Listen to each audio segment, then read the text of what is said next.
أعوذ بالله من الشيطان الرجيم. بسم الله الرحمن الرحيم. قالوا حرقوه وانصروا آلهتكم إن كنتم فاعلين. صدق اللہ العظیم. سورہ انبیاء آیت نمبر 68 آپ کے سامنے تلاوت کی. ابراہیم علیہ السلام ان کے بتوں کے بے بسی بیان فرما رہے ہیں کہ تم ان بتوں کی عبادت کیوں کرتے ہو جو نہ تمہیں نفع پہنچا سکتے ہیں نہ نقصان پہنچا سکتے ہیں. تمہارے لیے اف ہے اور ان بتوں کے لیے بھی، ان معبودوں کے لیے بھی جنہیں اللہ کو چھوڑ کر تم جن کی پرستش کرتے ہو.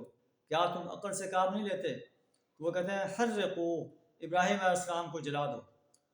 وانصروا آلہتکم، اور اپنے بتوں کی عبادت، اپنے معبودوں کی مدد کرو.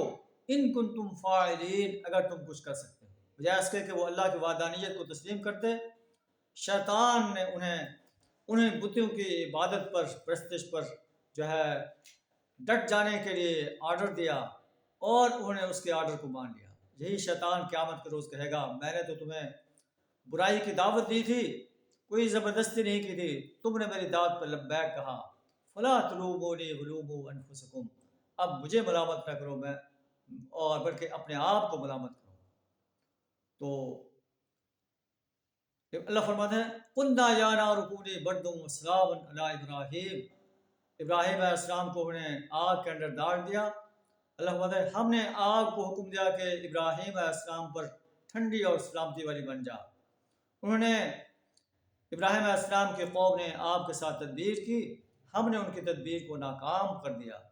ہم نے آپ کو اور لوط علیہ السلام کو ایسی زمین کی طرف جو ہے انہیں نجات دی جس کے گرد ہم نے برکتیں کر رکھی. آپ کو اسحاق، یعقوب علیہ السلام جیسے عظیم جو ہے اولاد عطا فرمائی. ہر ایک کو ہم نے صالح بنایا. ان کو ہم نے امام بنایا جو ہمارے حکم سے رہنمائی کرتے تھے. وَأَوْحَيْنَا إِلَيْهِمْ فِعْلَ الْخَيْرَاتِ وَإِقَامَ الصَّلَاةِ، ہم نے انہیں وحی کے ذریعے نیک کاموں کے کرنے، نماز قائم کرنے، زکوٰۃ دینے کی ہدایت کی. وَكَانُوا لَنَا عَابِدِينَ، اور یہ ہمارے عبادت گزار بندے تھے.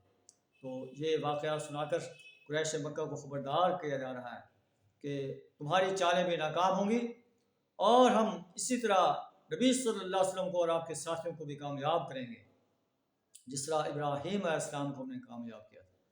قرآن چونکہ آفاقی کتاب ہے، اللہ دین کے داعی انسانوں کو جو ہے یقین دلا رہا ہے اللہ تمہاری بھی مدد کرے گا جس طرح اللہ نے ابراہیم علیہ السلام کی مدد کی، نبی صلی اللہ علیہ وسلم کی مدد کی، آپ کے ساتھ اہل ایمان کی مدد کی. اللہ اب بھی انشاءاللہ تمہاری مدد کرے گا، بشرطے کہ تم اللہ کے دین کو غالب کرنے کے لیے میدان عمل میں نکل پڑو. اللہ کی مدد تمہارے شامل حال رہے گی. اللہ سے دعا ہمیں اپنے دین کو غالب کرنے کے لیے اور باطل نظاموں کو مٹانے کے لیے اپنا مال، جان، وقت اور صلاحیت کھپا دینے کی جرأت عطا فرمائے. وآخر دعوانا الحمد للہ رب العالمین.